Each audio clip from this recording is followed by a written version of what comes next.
आज के इस वीडियो में हम लोग देखेंगे एक्सरसाइज 1.1 के question number 1, question number 2, question number 3 को। एनसीईआरटी की एक्सरसाइज 1.1 है, क्वेश्चन नंबर 1 है। क्वेश्चन नंबर 1 में कहा गया which of the following are sets, justify your answer. यानी सबसे पहली बात हम लोगों को ये देखना है कि इनमें से कौन सेट्स है। तो अगर आपने पिछली वीडियोस नहीं देखी तो उसमें पहले वीडियोस देखेंगे तो आसानी से आपको समझ में आ जाएगा कि सेट्स को कैसे पहचानना होता है। और इसमें मैं आपको बता दूं कि सेट्स होता क्या है। सेट्स मतलब एक well defined collection of data is known as set. मतलब किसी भी डेटा को अगर हम वेल डिफाइंड मैनर में कलेक्ट करके लिख लें तो वो सेट कहलाएगा। अगर देखा जाए तो इसमें शुरुआत करते हैं हम लोग पहले फर्स्ट पार्ट से। फर्स्ट पार्ट में लिखा गया the collection of all the months of a year beginning with the letter J. मतलब एक साल के वो सभी महीने जिनका नाम जे से शुरू होता है। तो ये एक वेल डिफाइंड बात है कि नहीं है? क्या ये बात सब लोग जानते हैं कि नहीं कि कुछ मंथ ऐसे होते हैं ईयर में, कुछ मंथ ऐसे होते हैं जो कि जे से स्टार्ट होते हैं, जैसे जनवरी, जैसे जून, जैसे जुलाई, है ना। तो इसका मतलब है कि ये एक वेल डिफाइंड बात है। किसी भी व्यक्ति के लिए ये अनडिफाइंड बात नहीं है। अगर किसी से पूछेंगे कि वो मंथ्स बताइए जो कि जे से शुरू होते हैं तो वो आसानी से बता सकता है कि जनवरी, जून, जुलाई।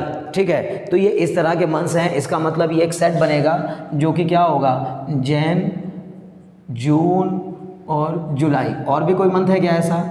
तो अगर आप पढ़ेंगे तो आपको समझ में आ जाएगा जनवरी, फरवरी, मार्च, अप्रैल, मई, जून, जुलाई, अगस्त, सितंबर, अक्टूबर, नवंबर, दिसंबर। इनमें 3 ही महीने ऐसे हैं जो कि जे से स्टार्ट होते हैं। तो ये एक सेट बन गया। इसका मतलब यस, ये एक वेल डिफाइंड कलेक्शन है, तो ये सेट है। तो यानी कि पहला जो है वो सेट है। ओके, अब दूसरे पे आ जाइए। उसने कहा the collection of 10 most talented writers of India. तो मैंने कहा था भाई सिर्फ और सिर्फ, बस सिर्फ और सिर्फ वही चीज़ें सेट कहलाएंगी जो कि वेल डिफाइंड होंगी। अब यहाँ एक वर्ड आ गया, most talented writers of India.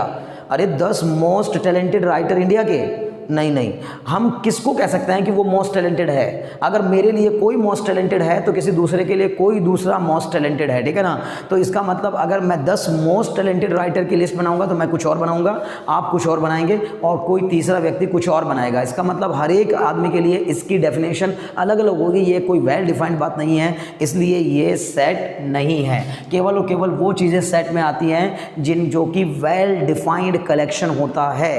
तो इसलिए आप इसको, और फिर इसने ये भी कहा था जस्टिफाई योर आंसर। तो उसमें जस्टिफिकेशन के लिए आप दे सकते हैं कि जनवरी, जून और जुलाई, ये 3 महीने ऐसे हैं जो जे से शुरू होते हैं, इसलिए ये एक सेट बन जाएगा। लेकिन इसका जस्टिफिकेशन आप देंगे कि 10 बेस्ट राइटर या 10 मोस्ट टैलेंटेड राइटर्स के बारे में जानकारी जुटाना पॉसिबल नहीं है, क्योंकि अलग अलग लोगों के लिए अलग अलग 10 मोस्ट टैलेंटेड राइटर्स हो सकते हैं, इसलिए सेट नहीं है। Next, the team of 11 best cricket batsman of the world. इस वर्ल्ड के 11 बेस्ट क्रिकेट बैट्समैन।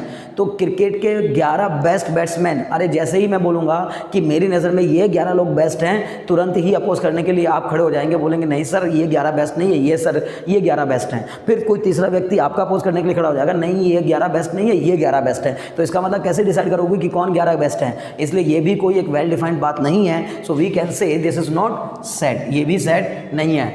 फिर कहा the collection of all the boys in your class. आपकी क्लास में सभी लड़कों का सेट। हाँ, बिल्कुल सिंपल सी बात है। अरे आपकी क्लास में 10, 20, 50, 100, 150, 200, 400 कितने स्टूडेंट हो सकते हैं?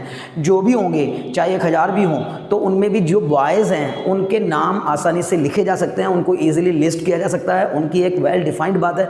कोई भी व्यक्ति बता सकता है मेरी क्लास में ये बॉयज़ पढ़ते हैं। इसका मतलब ये एक वेल डिफाइंड बात हो गई। हर एक व्यक्ति के लिए एक वेल डिफाइंड बात होगी, इसलिए ये भी अपने आप में एक सेट है। तो वो चीज़ जो कि एक वेल डिफाइंड कलेक्शन को बताती है वो सेट कहलाता है, और जो वेल डिफाइंड कलेक्शन ना हो वो सेट नहीं कहलाता। इसका मतलब the collection of all the boys in your class एक सेट है। फिर कहा the collection of all the natural number less than 100। सभी नेचुरल नंबर जो कि 100 से छोटे होते हैं, 100 से छोटे, तो 100 से छोटे सभी नेचुरल नंबर, यानी 1 से लेकर 99 तक के जो नंबर हैं वो तो सबको ही पता है कि 100 से छोटे सभी नेचुरल नंबर कौन कौन से होंगे, 1 to 99 होंगे। इसका मतलब ये कि ये भी एक वेल डिफाइंड बात है। So we can say this is also a set. फिर इसने कहा एक collection of novels written by the writer Munshi Premchand.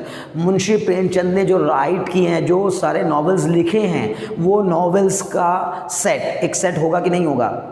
सोचिए ज़रा, दिमाग पे जोर डालिए। अरे भाई मुंशी प्रेमचंद के लिखे हुए जितने भी नॉवेल्स हैं, अगर हम चाहें तो उनकी लिस्ट बना सकते हैं, उनको एक सेट में ऑर्गेनाइज कर सकते हैं, एक सेट के अंदर अरेंज करके लिख सकते हैं। इसका मतलब है कि मुंशी प्रेमचंद के द्वारा लिखे गए सभी नॉवेल का सेट सेट कहलाएगा। लेकिन अगर इसी में कह दिया होता कि 5 best novel of Munshi Premchand, तो 5 बेस्ट नॉवेल अब आप नहीं कह सकते। क्यों? क्योंकि कोई व्यक्ति कहेगा मेरे लिए ये 5 बेस्ट हैं, कोई कहेगा मेरे लिए ये 5 बेस्ट हैं, कोई कहेगा मेरे लिए ये 5 बेस्ट हैं। इसका मतलब अलग अलग लोगों के लिए अलग अलग 5 बेस्ट होंगे। तो इसका मतलब हम कह सकते हैं कि मुंशी प्रेमचंद के द्वारा लिखे गए जो 5 नॉवेल हैं उनमें से कौन सा बेस्ट है इसको नहीं बताया जा सकता। हाँ, लेकिन मुंशी प्रेमचंद ने जितने नॉवेल्स लिखे हैं उन सबको एक जगह लिस्ट करके लिखा जा सकता है। इसलिए the novels, a collection of novels written by the writer Munshi Premchand, वो सही है, ये एक सेट है। क्लियर है ना? फिर the collection of all even integers, सभी इवन इंटीजर का कलेक्शन। जाहिर है हर व्यक्ति जिससे भी मैं पूछूंगा कि सभी इवन इंटीजर का कलेक्शन बताओ, तो इवन इंटीजर के कलेक्शन में बताएगा 2, 4, 6, 8, 10, 12, यानी कि इंटीजर भी हैं और इवन नंबर भी हैं। और ये डिफाइंड बात है, सबको पता है कि कौन कौन से इवन इंटीजर होते हैं। ऐसा नहीं होगा कि मैंने बोला 2, 4, 6, 8, 10 होंगे और कोई दूसरा व्यक्ति कहने लगे नहीं सर 1, 3, 5 ऐसे होंगे। नहीं, इवन इंटीजर बोला है तो मैं भी कहूँगा 2, 4, 6, 8, 10 होंगे, आप भी बोलेंगे 2, 4, 6, 8, 10, 12 होंगे। इसका मतलब है कि एक वेल डिफाइंड कलेक्शन है। So we can say this is also set.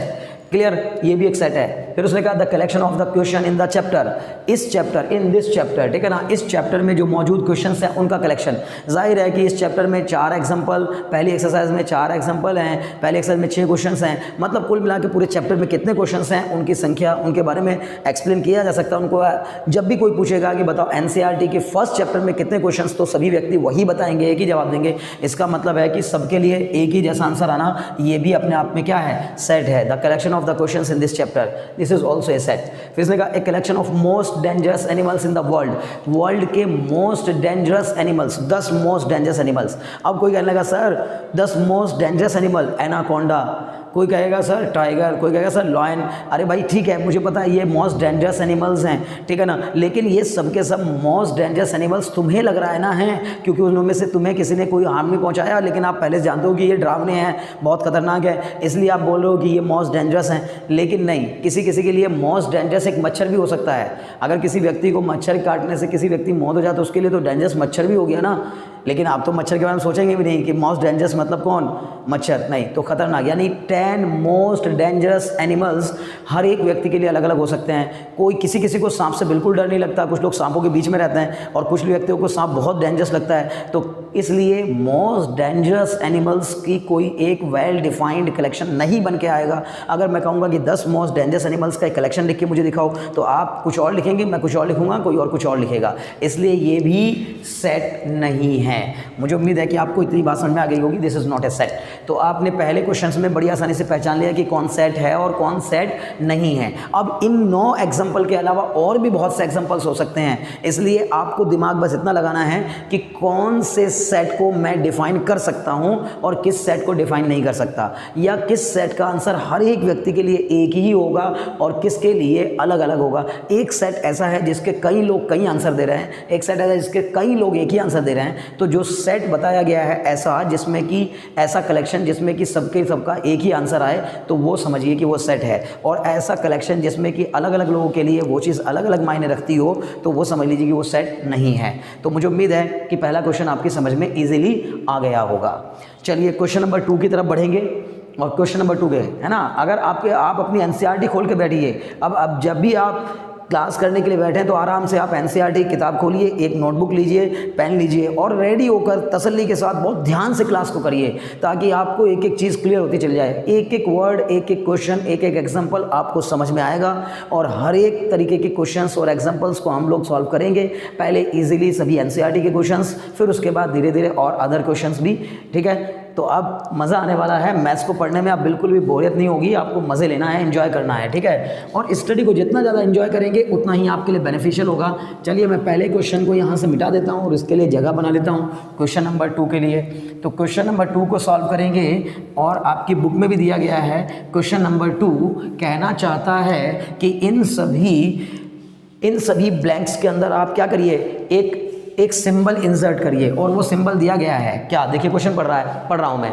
Late set A is equal to 1 2 3 4 5 6। मान लीजिए कि सेट ए कोई सेट है जिसके एलिमेंट क्या है 1 2 3 4 5 6। Insert the appropriate symbol belongs or does not belongs in the blank. मतलब ये जो ब्लैंक मैंने छोड़ा है ना, ये ब्लैंक ये ब्लैंक ये ब्लैंक ये ब्लैंक ये ब्लैंक, तो इसमें आपको बताना यहाँ ये बिलोंग्स का साइन आएगा या डज नॉट बिलोंग्स का साइन आएगा। बिलोंग्स मतलब वो चीज़ उसके अंदर लाई करती है और डज नॉट बिलोंग्स मतलब वो चीज़ उसके अंदर लाई नहीं करती। अगर मैं आपसे पूछूं बताओ 5 इसमें बिलोंग करता है कि नहीं, यस, तो आपका पहले वाले क्वेश्चन के आंसर में आएगा 5 बिलोंग्स टू ए, यानी ब्लैंक्स की जगह पर क्या लिखोगे, ब्लैंक्स। देखिए ये रहा 5 बिलोंग कर रहा है, बिल्कुल सही बात है। लेकिन अगर सेकंड पार्ट की बात करूंगा तो 8 डज नॉट बिलोंग्स टू ए। आप देख लीजिए क्योंकि 8 इसमें कहीं भी लाई नहीं कर रहा है, सेट ए के अंदर कहीं भी 8 एलिमेंट नहीं है, इसलिए हम कहेंगे 8 डज नॉट बिलोंग्स टू ए। फिर तीसरे वाले की अगर हम बात करेंगे तो उसने पूछा 0 बिलोंग्स टू ए, नहीं नहीं बिल्कुल नहीं। कहीं दिख रहा है आपको ए में बिलोंग करता हुआ, नहीं बिल्कुल नहीं, इसका मतलब 0 डज नॉट बिलोंग्स टू ए। चौथे वाले की अगर बात करेंगे तो बताइए क्या 4 कहीं ए को बिलोंग कर रहा है, हाँ कर रहा है बिल्कुल, 1 2 3 4 ये आ गया 4, तो 4 belongs to A, 4 belongs to A. पांचवें पार्ट की बात करूंगा तो पांचवें पार्ट में आ जाएगा 2 बिलोंग्स टू ए, बिल्कुल कर रहा है। देखिए कर रहा है कि नहीं कर रहा है, बिल्कुल। अरे बहुत आसान है भाई, चुटकियों में होने वाली एक्सरसाइज, ठीक है। चलिए ये क्वेश्चन नंबर 6 की बात करेंगे तो 10 बिलोंग्स कर रहा है कि नहीं कर रहा है, को नहीं बिल्कुल नहीं कर रहा है, तो बोलेंगे 10 डज नॉट बिलोंग्स टू ए। चलिए क्वेश्चन नंबर 2 भी ओवर। आइए क्वेश्चन नंबर 3 की तरफ बढ़ते हैं। क्वेश्चन नंबर 3 का आंसर अगर देखा जाए तो यहाँ पर मैं कर रहा हूँ सॉल्यूशन नंबर 3, क्वेश्चन नंबर 3 का आंसर। देखिए इसमें लिखा गया write the following set in the roster form. सबसे इंपॉर्टेंट क्वेश्चन पहली एक्सरसाइज का यही होता है कि आपको सेट बिल्डर फॉर्म देगा और आपसे कहेगा रोस्टर फॉर्म में कन्वर्ट करिए, या फिर आपको रोस्टर फॉर्म देगा और आपसे कहेगा कि सेट बिल्डर फॉर्म में कन्वर्ट करिए। तो रोस्टर फॉर्म में कन्वर्ट करना है। बोला पहला सेट ए दिया गया है, फर्स्ट पार्ट में सेट ए दिया गया है कि x such that x is an integer and x -3 से 7 के बीच में लाई करेगा और -3 के इक्वल भी हो सकता है, और इंटीजर पॉजिटिव और नेगेटिव दोनों हो सकते हैं। इसलिए जब मैं इस सेट को लिखूंगा रोस्टर फॉर्म में तो इसके सभी एलिमेंट्स मुझे लिखने होंगे कॉमा कॉमा लगा के। मैंने आपको पहले बताया था कि रोस्टर फॉर्म में सारे एलिमेंट लिस्ट किए जाते हैं, बीच बीच में कॉमा इंसर्ट कर दिया जाता है एलिमेंट्स के बीच में। तो ये लिखा जाएगा क्या, -3 -2 -1 0, 0 is also an integer. Okay तो इसका मतलब -3 -2 -1, फिर उसके बाद कौन आएगा 0, और फिर 0 के बाद कौन आएगा आपका 1 2 3 4 5 6। अब लेकिन 7 नहीं, गलती से भी 7 ना लिख देना। पता लगा इतना आसान क्वेश्चन और गड़बड़ कर दिया। यही सब चीज़ें होती हैं, थोड़ा बहुत बस ध्यान लगाना है। पढ़ाई बहुत आसान है, आप बड़े मज़े लेके पढ़ेंगे तो बहुत आसान लगेगी पढ़ाई। सबसे ज़्यादा ज़रूरी चीज़ यही होती है कि पढ़ाई में कि आप पढ़ाई को बस एंजॉय करिए, आनंद लीजिए, देखिए कि क्या मज़ा लिखा है, क्या मज़ा है पढ़ाई के अंदर, ठीक है। तो 7 से छोटे नंबर लिखने हैं, 3 के -3 के इक्वल भी लिख सकते थे और -3 से बड़े भी लिखने हैं। तो यानी इसने कहा है कि x जो है वो -3 से या तो बड़ा है या तो उसके इक्वल है, तो -3 से शुरू होगा और उससे बड़े नंबर सब जाएंगे। लेकिन कहाँ तक जाएंगे, बोला 7 से छोटे छोटे नंबर, केवल 7 से छोटे इंटीजर, 7 भी नहीं लेना है, इसलिए बस यही रोक देंगे और यही मेरा सेट कंप्लीट हो जाएगा रोस्टर फॉर्म में। चलिए सेकंड पार्ट पे आते हैं। सेकंड पार्ट कह रहा है x such that x is a natural number less than 6। x एक नेचुरल नंबर है जो कि 6 से छोटा है। ओहो 6 से छोटे नेचुरल नंबर, तो 6 से छोटे नेचुरल नंबर, भैया नेचुरल नंबर शुरू कहाँ से होते हैं, 1 से शुरू होते हैं, तो 1 से शुरू करिए और कहाँ तक लिखिए 1 2 3 4 5।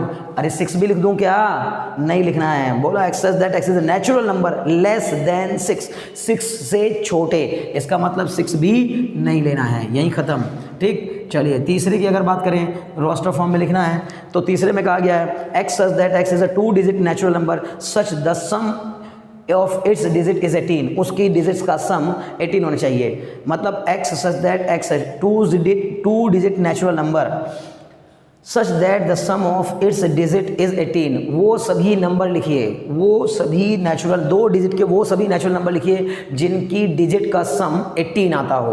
अब आप 11 से शुरू करेंगे तो 11 का सम तो नहीं आएगा। आप 1 वाली सीरीज़ में जाइए 19 तक, नहीं पहला आएगा 19 तक भी अगर हम जाते हैं, 1 से लेके 19 तक, सॉरी 11 से लेके 19 तक अगर हम जाते हैं तो 19 के 2 लेटर दो नंबर कौन कौन से हो गए 19 में, 2 डिजिट 1 और 9, 1 + 9 करेंगे तो भी 10 ही आएगा, उनका सम 18 नहीं आएगा। ये कहना ये चाह रहा है कि वो सभी 2 डिजिट के नंबर लिखो जिनकी दोनों डिजिट का सम 18 आ जाए। तो हम बात करते हैं 2 की, तो 2 से 29 तक जाएंगे तो 2 + 9 11 ही आएगा। नहीं, इसका मतलब इसमें भी कहीं ऐसा कोई नंबर नहीं मिलेगा जिसकी 2 डिजिट का सम 18 आ जाए। 3 पे पहुंचेंगे तो 3 से 39 तक जाएंगे, 3 + 9 12 नहीं आएगा। 4 से शुरू करेंगे 49 तक जाएंगे तो 41 42 43 करते करते 49 तक जाएंगे तो 4 + 9 कितना आएगा, 13 आएगा। इसका मतलब है कि इसमें भी कहीं 18 सम नहीं आएगा। 5 से शुरू करेंगे तो 5 से लेकर आप 59 तक जाएंगे तो 5 + 9 14, इसमें भी 18 नहीं आएगा। लेकिन 6 पे जाएंगे तो 69 तक जाते जाते 6 + 9 कितना होगा, 15, जो कि इसमें भी 18 कहीं नहीं आएगा। इसका मतलब 7 से शुरू करेंगे तो 79 तक जाएंगे, 9 + 7 16, नहीं इसमें भी नहीं आएगा। 8 से शुरू करेंगे तो 89 तक जाएंगे तो 89 में 8 + 9 मिलकर 79 बनता है, सॉरी 17 बनता है, 8 + 9 17, वो भी 18 नहीं आ रहा है। लेकिन अब 9 से शुरू करेंगे तो आप समझिए 91 नहीं, 92 नहीं, 93 नहीं, 94 नहीं, 95 नहीं। भाई क्यों नहीं, क्योंकि 95 में 9 और 5 आ रहा है, उनका सम 18 नहीं बनेगा। तो इसका मतलब है कि 95 नहीं, 96 नहीं, 97 नहीं, 98 नहीं, 99, यस 99 आएगा। क्योंकि 99 में 2 डिजिट बनी 9 और 9, उनका सम कितना आया, 17। समझ में आ गई बात। तो 2 डिजिट का बस एक ही ऐसा नंबर है जिसकी दोनों डिजिट का सम मिलाकर कितना होता है, 18। क्योंकि उसने कहा था हमसे कि x such that x is 2 digit number. वो नंबर पहली बात 2 डिजिट का होना चाहिए, नेचुरल होना चाहिए, और उसकी डिजिट का जो सम है वो 18 होना चाहिए। तो ये देखिए 2 डिजिट का एक ऐसा नंबर है जो कि नेचुरल भी है और इंटीजर भी है, और अब नेचुरल 2 डिजिट का नेचुरल नंबर भी है और साथ ही साथ उसकी डिजिट का सम 18 भी है। तो बस इसमें यही आएगा, एक 99, एक आंसर। क्लियर? चलिए आगे बढ़ते हैं। तो x such that x is a prime number which is divisor of 16। आपको x के वो सभी डिवाइजर लिखने हैं जो प्राइम हो, मतलब कि x को डिवाइड करने वाले वो सभी नंबर जो प्राइम हो। बताइए 2 इज ए प्राइम और नॉट? अरे सोचिए ना, सोचकर बताइए, पढ़ा है ना, 2 इज द स्मॉलेस्ट प्राइम। बताइए 2 से 60 डिवाइड हो जाता है कि नहीं? बिल्कुल हो जाता है। 1 प्राइम नहीं होता, ध्यान रखिएगा, 1 नाइदर प्राइम नॉर कंपोजिट। इसका मतलब 1 से शुरू नहीं कर रहा हूँ मैं, 2 से शुरू कर रहा हूँ, क्योंकि 2 ही स्मॉलेस्ट प्राइम होता है। तो 2 अगर स्मॉलेस्ट प्राइम है तो हम कहेंगे कि prime number which is divisor of 60। तो 2 is the prime number as well as it is divisor of 60। अब 3 प्राइम है कि नहीं है? बिल्कुल 3 इज ए प्राइम नंबर, और क्या भी है, 60 का डिवाइजर भी है। 4 प्राइम नंबर नहीं है, छोड़ दीजिए। 5 प्राइम नंबर भी है और डिवाइजर ऑफ 60 भी है। 6 प्राइम नंबर नहीं है, छोड़ दीजिए। 7 प्राइम नंबर तो है लेकिन 60 का डिवाइजर नहीं है, छोड़ दीजिए। 8 प्राइम नंबर नहीं है। 9 प्राइम नंबर नहीं है। 10 प्राइम नंबर नहीं है। 11 प्राइम नंबर नहीं है, प्राइम नंबर है लेकिन 60 का डिवाइजर नहीं है। 12 प्राइम नंबर नहीं है। 13 प्राइम नंबर है लेकिन 60 का डिवाइजर नहीं है। समझ में आ रही है बात? तो हमें वो प्राइम नंबर देखने हैं जो 60 के डिवाइजर हो। फिर 12 के बाद आप आ जाइए 13, 14, 15 is not a prime number. 16, आप 60 के डिवाइजर देखो कौन कौन हो सकते हैं। 15 के बाद अगला डिवाइजर कौन आएगा 60 का? 15 के बाद अगला डिवाइजर 20 एक प्राइम नंबर नहीं है। फिर 15 के बाद 20 के बाद कौन आएगा 60 का डिवाइजर? सीधे 30 एक प्राइम नंबर नहीं है। क्यों नहीं है? क्योंकि 30 के एक से ज़्यादा फैक्टर्स हैं, 2 से ज़्यादा फैक्टर्स हो सकते हैं। वो सभी नंबर जिनके 2 से ज़्यादा फैक्टर होते हैं वो प्राइम नहीं होते। प्राइम नंबर सिर्फ वो होते हैं जिनके 2 ही फैक्टर होते हैं, 1 एंड इटसेल्फ, मतलब वो नंबर जो सिर्फ 2 नंबर से डिवाइड होते हैं, या तो 1 से या तो अपने आप से, वो प्राइम नंबर कहलाते हैं। तो इसलिए आप अगर 60 के डिवाइजर पहले काउंट कर लेते हो तो 60 डिवाइजर में जितने भी नंबर आते थे पहले उनको लिख लो, या तो आप ऐसा कर लो कि 60 के सारे डिवाइजर लिख लो। अब उनमें से बस छाट के वो लिख दो जो प्राइम हो। तो 30 भी प्राइम नहीं है। 30 के बाद कौन आएगा अब सीधे जो 60 को डिवाइड करेगा? 45 तो नहीं आएगा, 50 तो नहीं आएगा, 55 तो नहीं आएगा, सीधे 60 आएगा। 60 is also not a prime number. तो इसका मतलब 60 के 3 ही प्राइम डिवाइजर हैं। वो कौन कौन हैं? 2, 3 एंड 5। समझ में आ रही बात? 2, 3 एंड 5। क्लियर? अब चलिए, अगर मैंने कहा 5वें पे आ जाते हैं, तो 5वें में कह रहा है कि अच्छा 4th के बाद 5th कहीं गायब हो गया, या ये 5th ही होगा या 6th होगा, चलिए हो सकता है। तो 5th आप देखिएगा आराम से, अगर 5th मुझसे मिस हो गया है तो आप 5th आराम से बुक से देखकर करने की कोशिश करिएगा, और कमेंट बॉक्स में बताइएगा भी कि सर 3rd क्वेश्चन के 5th पार्ट का आंसर क्या था। तो 6th क्या कहा गया? The set of all the letter in the word trigonometry, मतलब हमें वो सभी लेटर, मतलब the set of all the letter in the word trigonometry, trigonometry word के जो लेटर्स हैं उनको रोस्टर फॉर्म में लिख लीजिए, ठीक है ना। तो मैंने ना इनको रोस्टर फॉर्म में लिखा, तो क्या लिखूंगा, एक सेट में एक नंबर या एक लेटर या एक एलिमेंट एक ही बार लिखा जाता है, तो टी बस एक ही बार लिखा जाएगा, हालांकि 2 बार आ रहा है तो टी लेकिन एक बार लिखेंगे, आर एक बार लिखेंगे, आई एक बार लिखेंगे, जी एक बार लिखेंगे, ई लिखेंगे, एन एक बार लिखेंगे, पक्का लिखेंगे, एम लिखेंगे, हाँ बिल्कुल लिखेंगे, ओ लिखेंगे, हाँ बिल्कुल लिखेंगे, वाई लिखेंगे क्या, हाँ लिखेंगे, ई लिखेंगे क्या, हाँ हाँ ई लिखेंगे। समझ में आ रही बात। तो टी आ गया, आर आ गया, आई आ गया, जी आ गया, ओ आ गया, लेकिन ओ 2 बार है, बस एक बार लिख दिया, एन आ गया, हाँ बिल्कुल आ गया, एम आ गया, हाँ आ गया, ई आ गया क्या, यस आ गया, वाई आ गया क्या, बिल्कुल आ गया, बचा क्या, आर आ गया क्या, हाँ बिल्कुल आ चुका। तो इसका मतलब ट्रिग्नोमेट्री वर्ड के जितने भी लेटर्स हैं मैंने उनको रोस्टर फॉर्म में लिख दिया। अब मैंने जानबूझ करके वाई को पहले, ई को बाद में लिखा, मतलब सेट के अंदर एलिमेंट्स को आगे पीछे लिखने से कोई फर्क नहीं पड़ता, मतलब कि सीक्वेंस बदली जा सकती है। यानी कि ऐसा नहीं है कि बस आप एक सीक्वेंस में लिखते जाइए, पहले ई आएगा सर बाद में वाई आएगा, नहीं ऐसा कुछ नहीं है। सेट के अंदर लिखे हुए जो एलिमेंट्स हैं इनको हम रीशफल भी कर सकते हैं, रीशफल कर सकते हैं, इधर से उधर भी लिख सकते हैं। क्लियर। तो चलिए 5वां भी हो गया। अब आप आ जाइए 7 पर, यानी इसका सीधे सीधे आपका 6 से 1, अच्छा हाँ ये the set of all the letters in the word better. Better word के लेटर का सेट बनाना है, तो ये क्या हो जाएगा आपका, तो 20 में एक बार, ठीक है उसको एक बार लिख दीजिए। ई आ रहा है, बिल्कुल आ रहा है, टी 2 बार आ रहा है लेकिन एक ही बार लिखेंगे, ई भी 2 बार आ रहा है लेकिन एक ही बार लिखेंगे, आर एक बार आ रहा है तो एक ही बार लिख दीजिए। तो बेटर वर्ड के जो लेटर्स हैं उनको भी मैंने रोस्टर फॉर्म में लिख दिया, लेकिन ध्यान रखना है कि कोई भी लेटर अगर वर्ड में 2 बार आ रहा हो, 4 बार आ रहा हो, 10 बार आ रहा हो, हमें मतलब नहीं है। हमें मतलब इस बात से है कि कोई भी जब सेट को रोस्टर फॉर्म में लिखा जाता है तो किसी भी एक एलिमेंट को एक ही बार लिखा जाता है। मुझे उम्मीद है कि आपको पहले से लेकर और तीसरे तक यानी first, second and third questions easily समझ में आ गए होंगे।